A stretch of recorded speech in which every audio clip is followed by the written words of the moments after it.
Beşinci yıl. Beşinci yıl.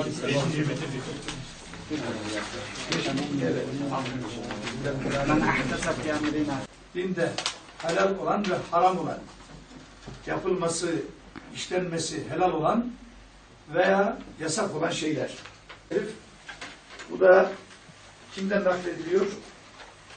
An Ebi Abdullah İbni Numan İbni Semi'tu Resulallah sallallahu aleyhi ve selleme yapul.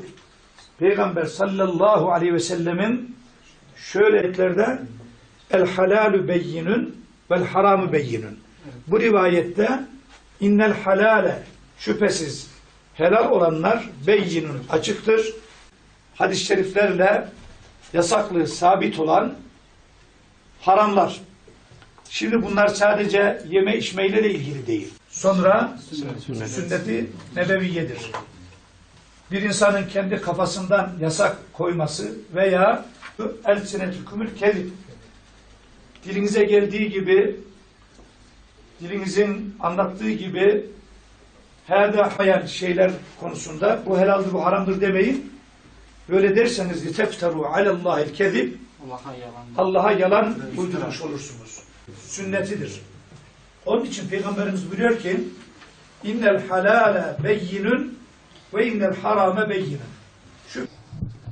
Biz Kırgızistan, Bişkek'te Kırgızistan Türkiye Manas Üniversitesi'nin İlahiyat Fakültesi'nde okumaktayız. Buraya Cumhuriyet Üniversitesi İlahiyat Fakültesi Dekanı Profesör Doktor Yusuf Doğan hocamızın tanıştırmasıyla, vesilesiyle buraya geldik.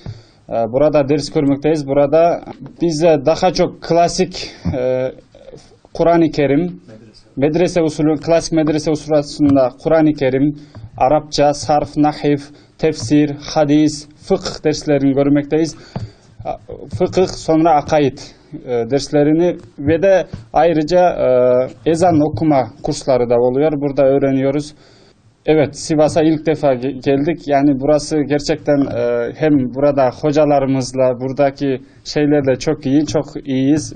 Özellikle hocamız Ahmet hocamız maşallah Allah razı olsun bize yani tüm çabalarıyla ders anlatıyor. Sivas'a gelince Sivas yani serin bir bölgeymiş. Gerçekten tam ilim almak için yani bir fırsat yani.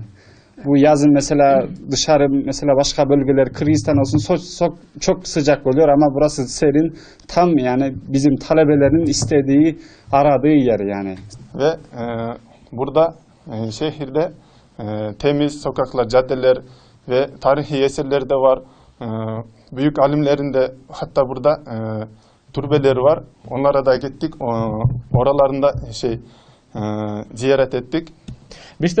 İşte buradaki aşçılarımıza çok teşekkür ederiz.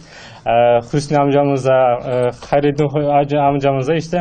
Yani güzel işte yani. Kendimizin görevimizi yere getirmiş olsaydık yani çok büyük imkanlar kazanıyoruz. İşte yani buradan gittiğimizde havaalanından 20 kilo bir yükümüz varsa işte kalbimizde de beynimizde de 20 kilodan fazla bir şey götürecek oluruz inşallah. Tabii hocalarımızın verdiği şeyleri gerekli bir derecede öğrenirsek yani işte. Yaklaşık 5 seneden beri ülkemizin çeşitli şehirlerinde İlahiyat Fakültesi'nde okuyan öğrencilerimiz yaz tatillerinde 2 ay, 3 ay buraya gelip yaz kursu görmekte idilerdi.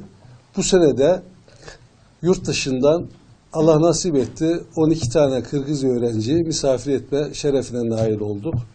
Bu vesileyle Türkiye, Kırgızistan devletleri ve milletler arasında birlik ve beraberliği ve kardeşliği sağlamada küçük bir gayretimiz olursa buna seviniriz. Yaklaşık 10 asır yani 1000 yıl boyunca İslami ilimlerde Semerkant, Buhara, Şam, Bağdat gibi belli ilim merkezlerine İslami eğitim görmede öğrenciler gitmekteydiler. Çok sevindirilecek bir olay ki Sivas'ımız hamdolsun şu anda o seviyeye geldi. Sivas'ımızda geçmiş zamandaki insanlarıyla birlikte şu anda yaşayan ilim adamlarımız da bu seviyeyi, çıtayı yükseltmiş bulunmaktalar. Geçmiş tarihleri boyunca yaklaşık Anadolu'nun en kadim İslam şehirlerinden bir tanesi. Burada İslami ilimler noktasında yetişmiş bir sürü ilim adamlarımız var idi. Hamdolsun bunu şu anda tamamlayacak, onları daha ileri seviyeye götürecek Sivas'ımızda ilim adamları var. Tebihat, açık olmayan, helallığı, haramlığı belli olmayan bazı hususlar da var.